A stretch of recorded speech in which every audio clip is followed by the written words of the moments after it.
Well, last night was one of the more interesting nights I've ever had.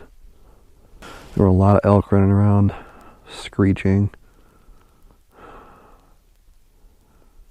you know, trying to mate, because it's mating season for them. Didn't bother me at first because they were all pretty far away. But then I heard this one, I don't know, it was like this guttural, prehistoric screech groan thing. And it came from very nearby. Then I heard its footsteps, and I heard it like panting. And so I looked up over the side of my hammock here, and I saw like a gray blob go to the left. I was like, oh shit, that thing is way too close. So I grabbed a flashlight, shined it out there, and I saw two little eyes, like as bright as LEDs, just staring right at me. And it must have been, I don't know, I think that's probably about 30 yards. I'll walk out there and I'll see if I can figure out how far it was. But at that point, I didn't know what to do, because it's like, okay, now he knows I'm here. And he's all worked up and crazy because he's in the rut or whatever. And the last thing I want to do is get gored by this fucking bull elk. So I actually had to fire my gun. I pointed out like this, and I just fired a shot kind of towards the ground. And when the smoke cleared, he was gone. And I couldn't hear him anymore because they all kind of stopped after that happened. But that was pretty scary, dude. These elk are big. They're big animals. And that guy did not know that I was here. And I could just see him tearing over here and just ripping right through my motorcycle and me, and it would have been bad news. But it's really cold. But it's really cold out here, and I wish I had that extra layer. Really fucked up not bringing that stuff. And my GoPro batteries are all flat except for this one, which I don't know how that's possible. This is the only one I didn't charge, and I left it in my bag overnight. So like, this one of all of them, this one should be dead. And it's the only one that's not. I put the one with the good battery in my sleeping bag with me, thinking that my body heat would keep it warm enough that the battery wouldn't die. Not the case. Not the case at all. So anyway, I'm debating if I want to get up or just lay here.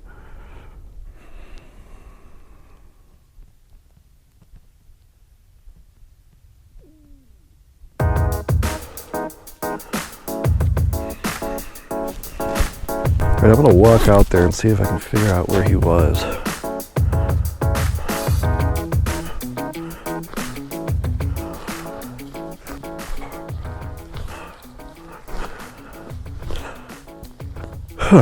Probably about 40 yards, I'd say. I think he was about right here. He might have been going for this bag of scraps, because I hung my scraps in this tree.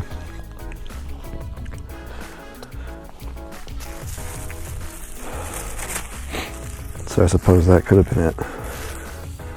I don't think that's what he was doing though. I think he was all worked up on his way to get some sex. Get some elk sex.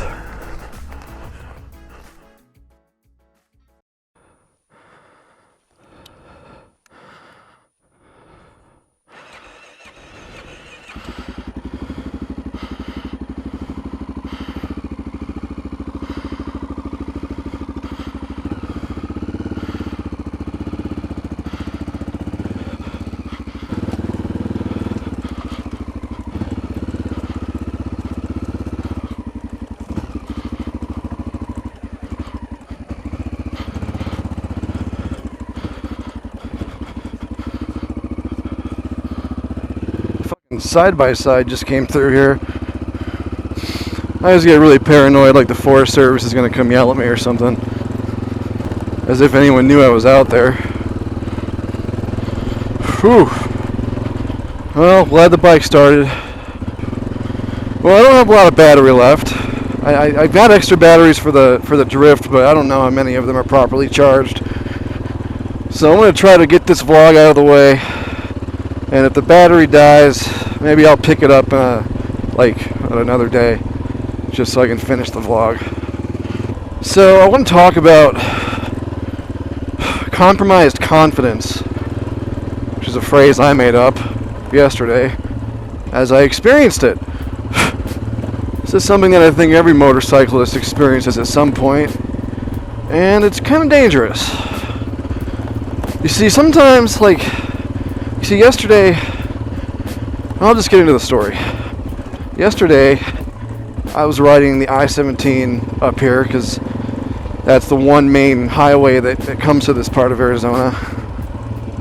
And if you live here, you know that the I-17 is, it can be a pretty sketchy road, and it's got some steep mountain grade areas, and there's a lot of steep curves, and it can be intimidating in a car, and it can be real intimidating on a motorcycle.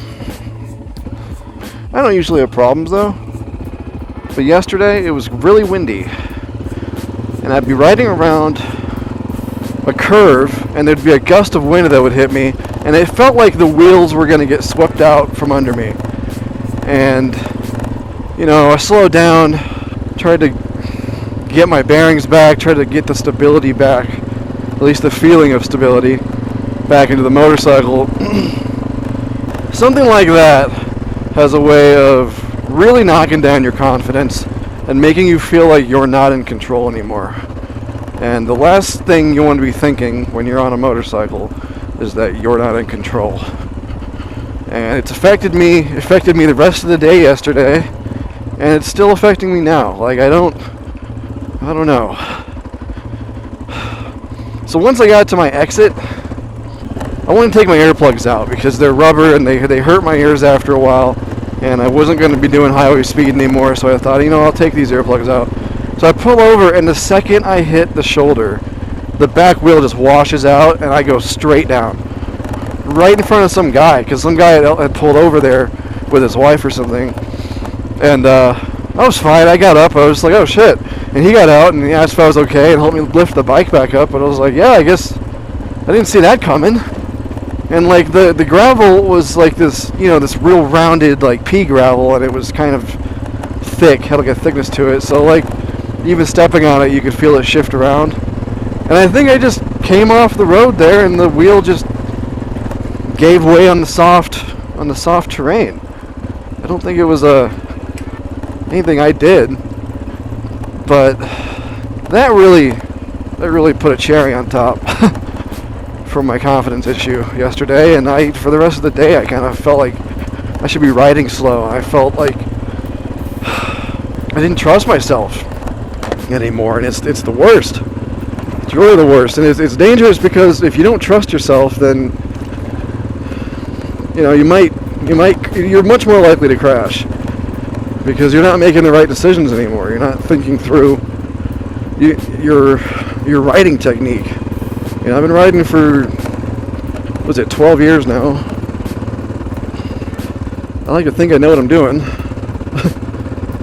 I know I'm not the best off-road rider, but that was rough, man. And so even today, it's still kind of messing with me, and I don't trust my tires now. Granted, my rear tire is pretty bald, which could have something to do with it, but I don't think it's enough to cause what happened to happen. Anyway, last night was good. I don't think I fell asleep till 1 o'clock or 2 o'clock in the morning, though, especially after that elk incident that happened around 11. Gotta say, I never thought that the unruly animal I would encounter would be an elk. And I don't think, elk they're not usually aggressive. I don't think they come after people, but when they're in the rut, they've got to be pretty unpredictable.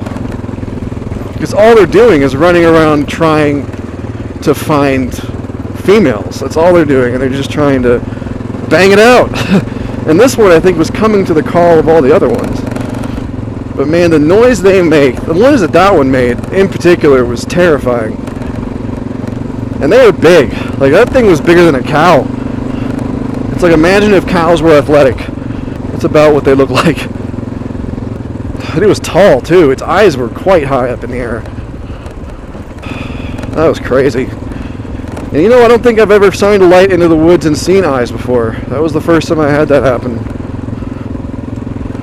I suppose I could have tried to film it, but I was more interested in warding it off. The first thing I did was point my gun in that direction, and I yelled, "Hey!" and it didn't move. Like, I still heard it walking and grunting and stuff. Like, I don't think it even acknowledged my existence until I put the flashlight on it.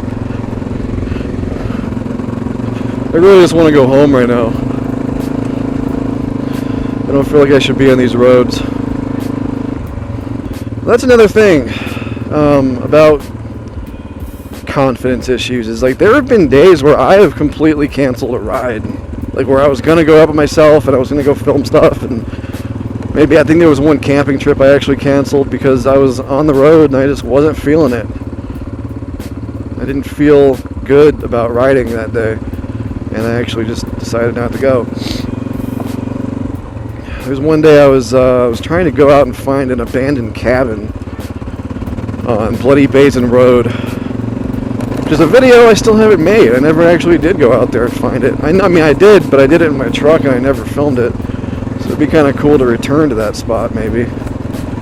But I was on my way to find it, and I was going up these like dirt switchbacks, and I was going way too slow because I was already not feeling good about it.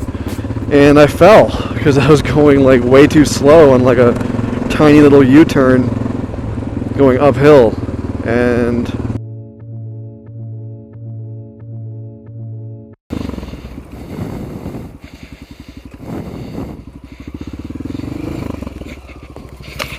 oh shit, man. Didn't see that coming.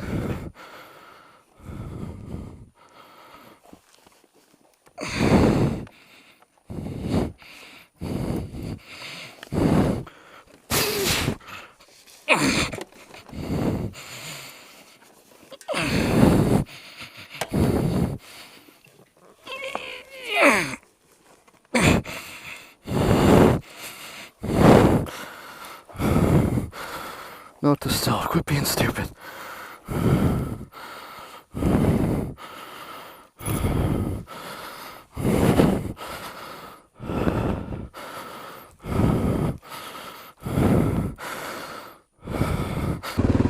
And yeah, I hit the ground pretty hard, and I remember after that I thought, you know what? I'm not going to do this. I'm going home. And I turned around and I went home. I don't know, I like to think other people have those situations, but sometimes I think I'm just really panicky and I'm really paranoid, because even though I come out here and I try to be brave about it, it's like as soon as I get home sometimes I'm like, holy shit, I just rode 2 hours alone on a motorcycle into the woods, spent the night alone, and rode home. It's a very simple mission. That's what used to give me peace about it, really. It was like, oh, well, all I gotta do is go sleep in the woods. That's all there is to it. But it still gives me anxiety. Maybe that's the reason I wasn't camping this summer. I needed a break from it so I could, like, let the nervousness calm down. It's usually not bad once I get out here. I'm not as nervous, but, like, when I'm leaving to go on a trip, I'm pretty nervous. I think that back tire being kind of bald is actually what's affecting my handling, because I can feel it getting shifty on some of this gravel.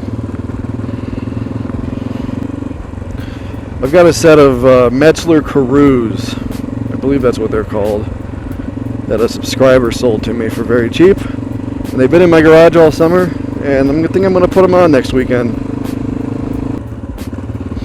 Well, I feel like this video is going to be kind of short, because I thought I was going to be able to talk more about confidence, but I don't really feel like I have much else to say about it. I wish I had somebody else here to, like, bounce ideas off of. This is going to be a cold ride home. face is cold. I can barely feel my fingers, and I didn't bring my freaking base layer.